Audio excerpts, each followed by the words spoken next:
రాంబాబు వీని సంగత పెట్టు. ఇదేంది? ఇబ్రహీంపట్నం తాత. మల్రెడ్డి రంగారెడ్డి.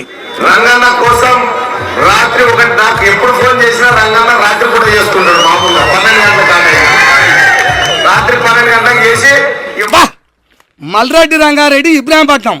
ఈయన కాదారా రెడ్డి? బీసీల ఎస్సీల అనంగా సబ్బండ కులాల 1000 ఎకరాల భూమిని మింగిన బకాసురుడు మల్రెడ్డి రంగారెడ్డి. అంటే ఉత్తుత మాట అనుకుంటున్నావా? అంతేనా?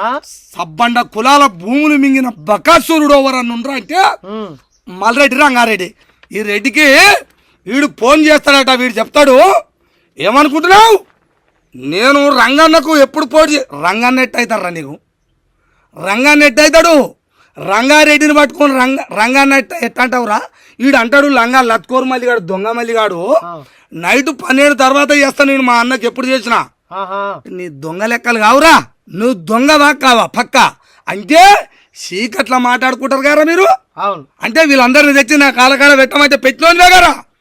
భోషుడికే ఆ రోజేమో రంగన్న అంటావు, రెడ్డిని పట్టుకొని కొడుక ఎవరిని మాయ చేద్దామనరా. పెట్టు ఈయన పెట్టు.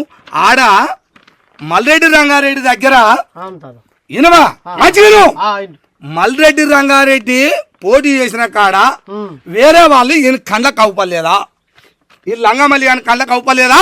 బహుజన్ సమాజ్ పార్టీ నుంచి గొరిక మల్లేష్ అని చేసిండు. ఆయన కళ్ళకు అవపడ్డారా నీకు? ఆయనకు ప్రచారం చేయకపోయినవురా? తులసి గారు రవీందర్ అని పోటీ చేసిండు. ఆయనకు ప్రచారం చేసిండు. ఈ లంగా ఆయనకు చెయ్యవు, ఈయనకు చెయ్యవు, ఇండిపెండెంట్ గా చేసారు. ఇంకా వాళ్ళకు ప్రచారం చేయవు.